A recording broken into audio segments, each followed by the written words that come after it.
There are two sides to every story.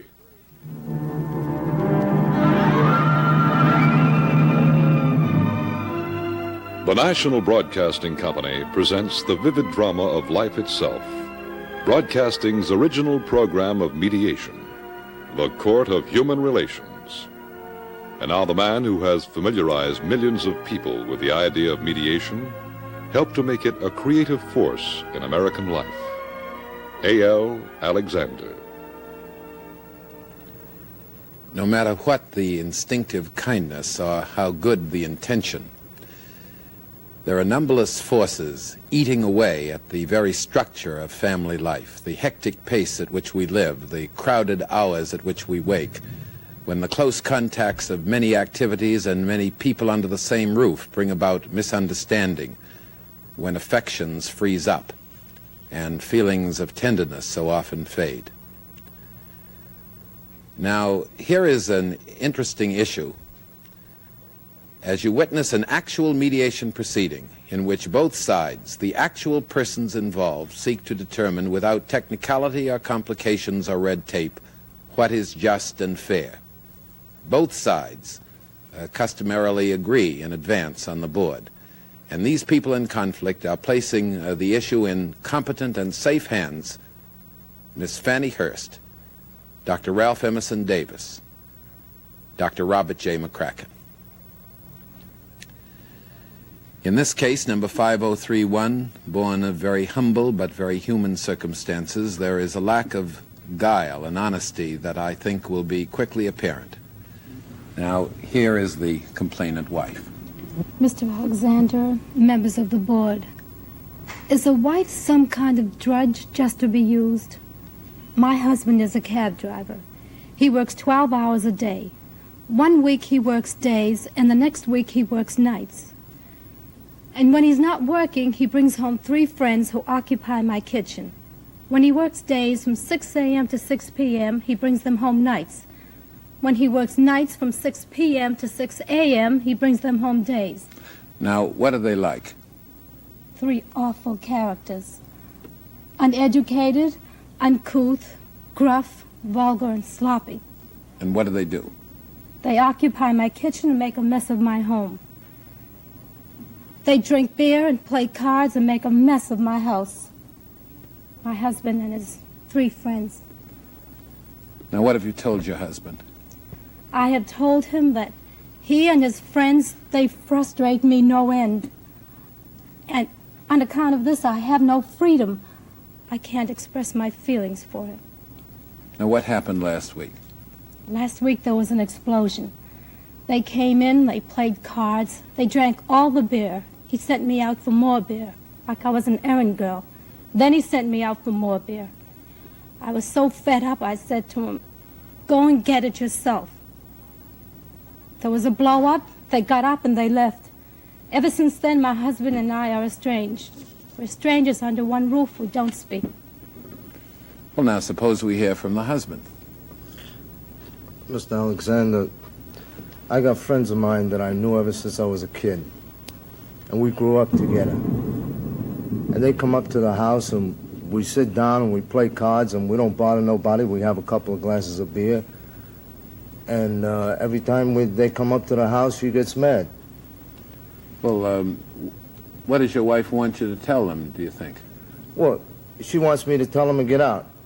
What am I going to do? If my friends are coming into the house, what am I going to say? Wait a minute, I'll ask if my wife could have you in the house, and then I'll take her permission first, and then I'll let them come in the house?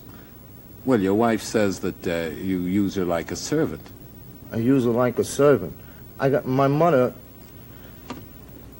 She used to go to take about a walk for about a mile just to get breakfast for my father. And that's not using her like a servant. Well, do you feel that that's what a wife is for? The things she does? A wife is supposed to take care of her husband. And what is she going to do? Just sit down and she's going to be like a prima donna sitting down and we're going to watch each other and she doesn't do anything? I go to work all day long, right? And when I come home, she's got her job to do. And do your friends mean a great deal to you? Sure, they mean a great deal to me. I got a friend of mine that if it wasn't for him, I wouldn't be here today. How's that?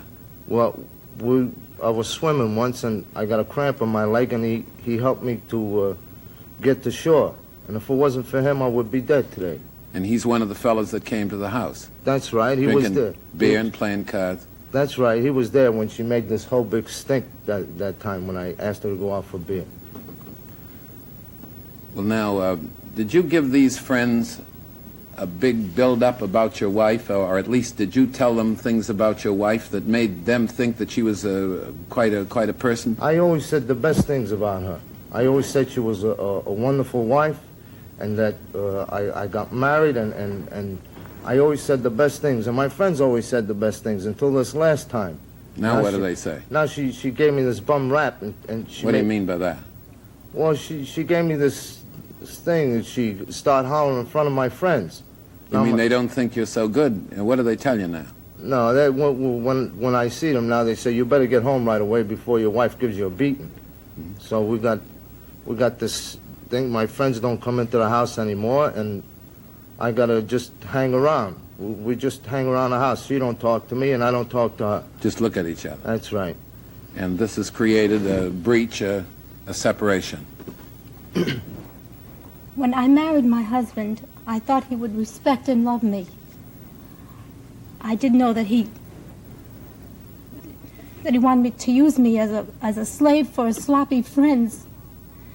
Is that why I'm married, to be used like this? Ain't I being used when I go out and I go to work and I give you the money?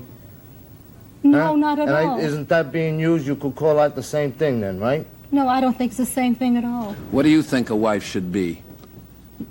Well, I think a wife should be faithful, and there should be companionship. When he plays cards, his mind is on the cards, and when he drives a cab, his body is in the cab, and there's nothing left for me. Well, now, your wife seems to be very unhappy about this. Well, if my wife would take me just as she takes my friends, I mean, it's the kind of thing that if I come in the house and I bring my friends, she should accept them the same way.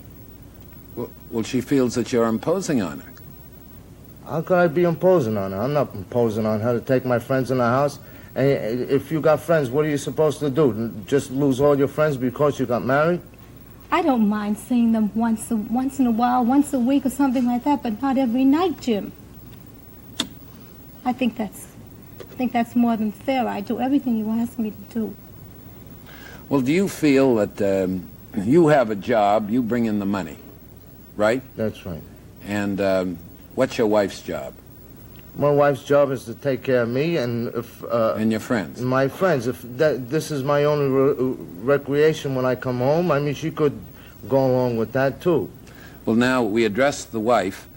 How many hours does this consume? In the first place, let's get this straight. I think it was a little complicated. Your husband drives a cab 1 week from 6 a.m. in the morning to 6 p.m. That's right. And the next week from 6 p.m. to 6 a.m.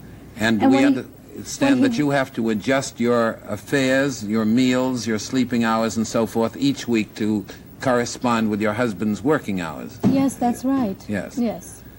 And during the days that he's not working, he entertains these friends. Now, how many hours are they there during the day? Anywhere from 4 to 7 or 8 hours. Continuously? Oh, yes, continuously. Playing cards? Yes. Drinking beer and so forth? That's right. That's not that long. You make it that long. You say that with your mouth. That's not really so. Don't say that. Well, how many hours would you say it was? Oh, sometimes maybe 3 hours or so. Could it be like 4 or 5 sometimes? Sometimes, but not all the time. All right. Now, the next week, he works days, is that right? That's right, and when he works days, he brings them in nights. Nights. For example, 8 or 9 o'clock in the evening? When do they start? Well, when he works days, he works from 6 a.m. to 6 p.m. Yes. And then he brings them home, when he brings them home with him sometimes. You mean the minute he finishes work? That's right. And then how many hours would you say they remain? When do they leave? When they come in at 6 or 7 at night? Well, when they come in at 6 or 7 o'clock at night, they don't leave till about 2 or 3 o'clock in the morning. Is that right? That's not all the time. Sometimes, like if I'm not going to work the next day, or maybe it's a holiday or something like that. But Well, if it's a holiday, then you stay till 4 or 5.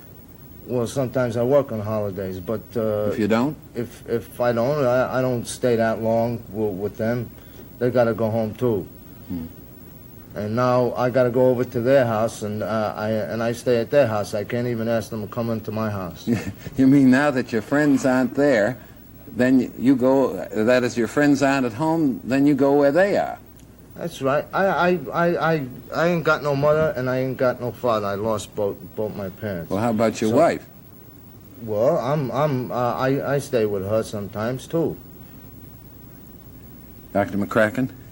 I find myself strongly supporting the contention of the wife in this case. It seems to me that the husband has a conception of marriage that calls for adjustment. I think it must be sustained that she is being treated as a lackey.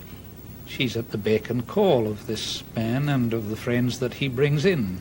One hears about his friends. I haven't heard a word about her friends. There ought to be some sharing of friends. Well, she don't bring her friends in the house. She hasn't very much of an opportunity if you consistently bring yours home. At the same time, I would want to say that I think it was significant that the wife talked about my house, my furniture, I think it was, and perhaps there was a possessiveness that indicated a failure to show yourself well disposed towards the friends of your husband. Now, I think perhaps you're uppish about them. You've called them uncouth and used hard names to describe them. If they're his friends, your heart should go out towards them as his friends, and you might get further with him if at least you would begin on the ground floor with him. But they're very, very uncouth. They're insulting and humiliating. She knew my friends when we got married. She knew them. I introduced her to my friends. And if she didn't like my friends when we got married, then... He married me, not my friends. You knew them beforehand? Yes, I did. I didn't really know them 7 or 8 hours in my house. I didn't know them that way. I knew them when they had their best foot forward. And then I didn't think that he would have them in my home every single night. I'm impressed by the way in which you talk about my home. I feel that when I say my home, whenever they're in our house, I'm sorry. When they're in our house, I feel that it's my home because he's with them. He's not with me. And I feel as if he is one of them, and therefore they're all together.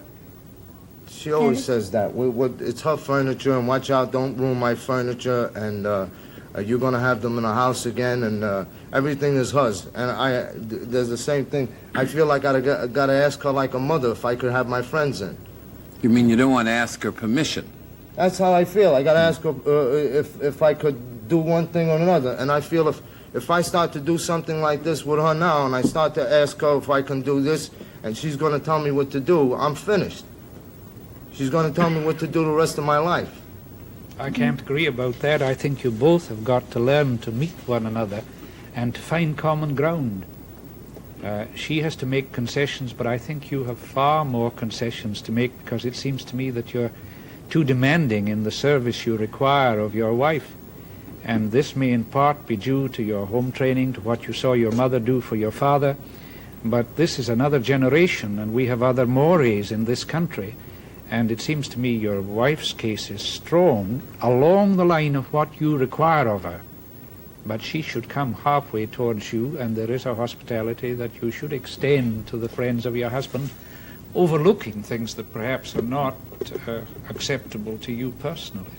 Ms. Hurst, Dr. McCracken apparently faintly suggests that it might be good psychology or ordinarily good manners for the wife to show a little more deference to the husband's friends. On the other hand, with great feeling, the wife states that these people are, as she puts it, disreputable, and for the moment, let's stipulate that that's true. She feels very strongly about them.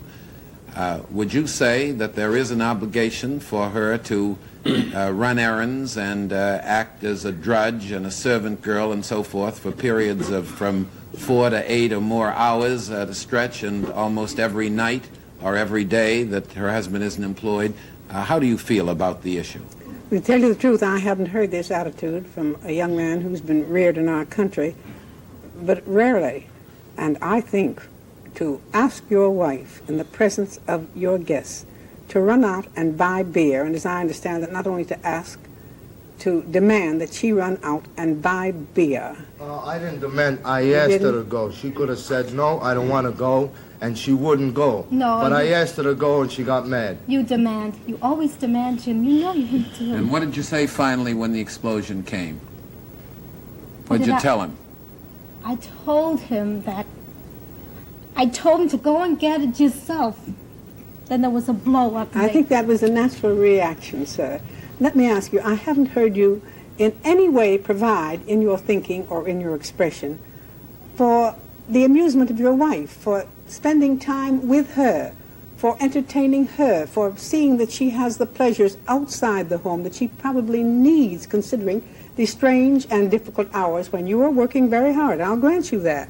But the idea that because you are the literal breadwinner, you are entitled to all the deferences. Now, your good mother lived in another era. She had the mores of another civilization in back of her. She came from another country where customs were different.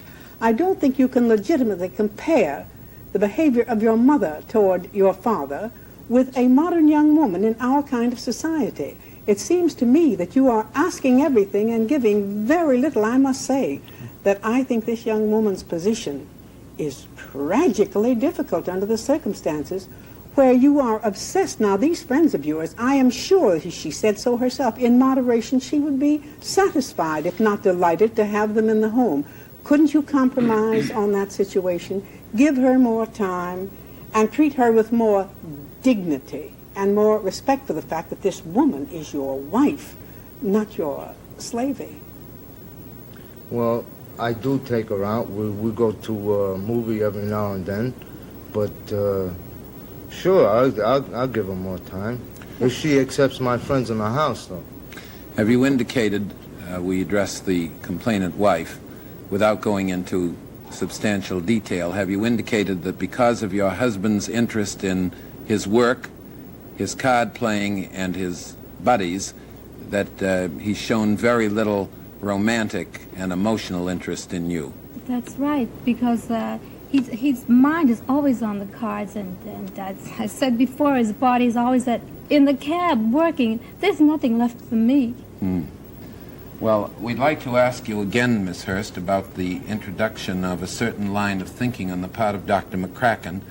Do you feel it's unreasonable for the average wife or housewife to refer to her home as my home? Do you see any particular significance in that? I think it's the most natural idiom, Dr. McCracken. A woman thinks in terms of her house. It's her home. She cleans it. She takes care of it.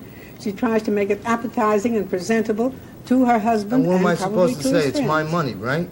If I go to work? No. Well, that's the same No. thing. That's This my is her- point precisely. You see, it's the reaction If of the you break husband it when down he hears literally, too I see often that. about my I house. wouldn't This to mind me if he is said idiom. it was his money. That wouldn't bother me at all. If he kept saying it's my money, my money. As long as I had his companionship, I wouldn't care what he said. I agree with you that my may be a little objectionable, but in its usage, my house, I like to keep my house spick and span. Among us gals, Dr. McCracken, it is almost the lingo. Well, Dr. McCracken, are you intending to convey that it's necessary at every moment of the day and night to use psychology to handle the other person with kid gloves? Not at Are all, you but afraid that... I thought I detected there a kind of house-proud attitude that inclined to throw an emphasis on the uncouth character of the friends. You see, you get, Well, you let's get the two in find relief. out. Well, suppose the friends are uncouth. I think she still has a duty to her husband at that point. She knew them before they married. Well, when she says she knew them, she merely They had a put their best speaking foot forward. acquaintance. Yes. Yes. Well, now, which side are you on, Dr. McCracken? I find unhesitatingly for the complainant. But you see, if we cloud the issue with these overtones, sometimes it's difficult to know which side. Now, Yeah, you but the- find for the for the complainant, but you feel that she ought to use a little more psychology in the treatment of her husband. Yes, I think she should continue to show him affection, and that she owes something to those friends. There must be fine elements in those men. I think that has come through in what the husband has said. Well, do you... I haven't had, sorry, but I haven't had time to find these fine elements in my husband, and this is what I'm mostly interested in. These people have been married for only 17 months. I think that was mentioned in the beginning. And this young woman would like to get acquainted with her husband before she discovers the fine elements in his friends. Dr. Davis? I wonder if the solution of the problem, at least in part, is not found in the possibility of dropping this word my and using the word our.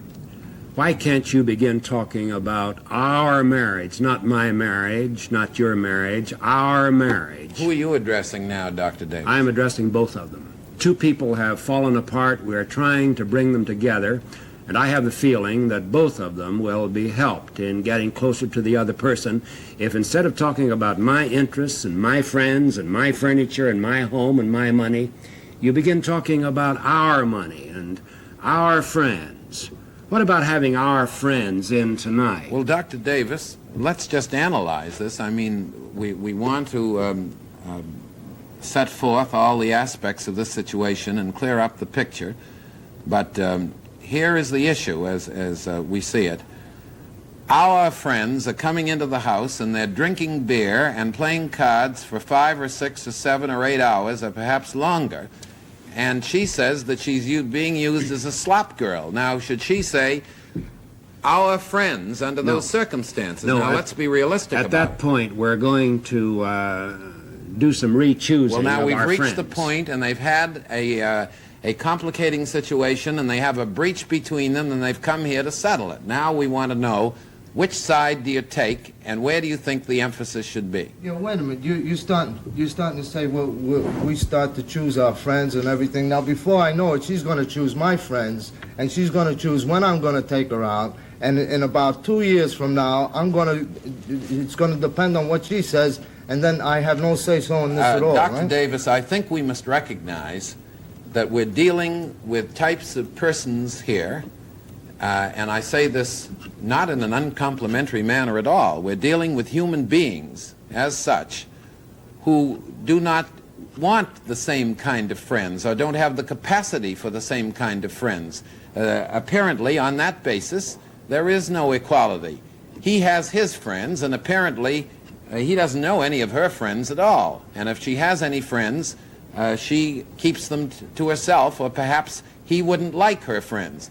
Now, the question is, should she or should she not accept these friends of his that come on these occasions, and to what extent should she accept them? I think that's the issue. Well, if I have to answer that question, I will have to say no, that she does not have to accept these particular friends. But I would like to ask this question, if I may, Mr. Alexander. Would it be possible for you two people to build a picture of an ideal marriage and then decide to do all the things that would be required by this ideal marriage, regardless of what he would do to friends or money or anything else? Well, I think, Dr. Davis, that this man is interested in no other picture at this time than earning a living on his cab and get plenty of fares, finding out what the ball score is, having an emotional and physical relationship with his wife, having good things to eat, and having his friends come to his home. And he has an old world conception, as Miss Hurst brought out, of what a marriage is. It's been established here that that is not the way marriage is conducted in modern civilized countries. And what you're saying is that he must have a new concept of marriage, with the wife joining in as much as possible from the point of view of tolerance. He's never going to have a happy marriage unless he changes his concept. And I'm holding the hope that he can change his concept. Well, actually, when you cut through all the considerations here, this isn't a very complicated matter, although it suddenly became so for a few moments. I think it's agreed that marriage simply is not a one-way street. I think that's been said by the mediators. There are reciprocal obligations, and the board simply feels that whatever the conscientious belief of the husband, and he appears most sincere, certainly, the mere fact of support, of which he makes so much in our so-called modern civilization, is simply not enough, that there's more to marriage than that. And on the basis of the facts as heard, I think this board, which is very anxious to keep this marriage together, holds with the wife, and in accordance with the husband's agreement, expects the husband to make some adjustment here in the interest of his marriage. We come to the close of another session of the Court of Human Relations and extend thanks to our distinguished mediators. Ms. Hurst has mentioned tremendous trifles, and we do know that life is made up of tremendous trifles. And so it is with happiness in general.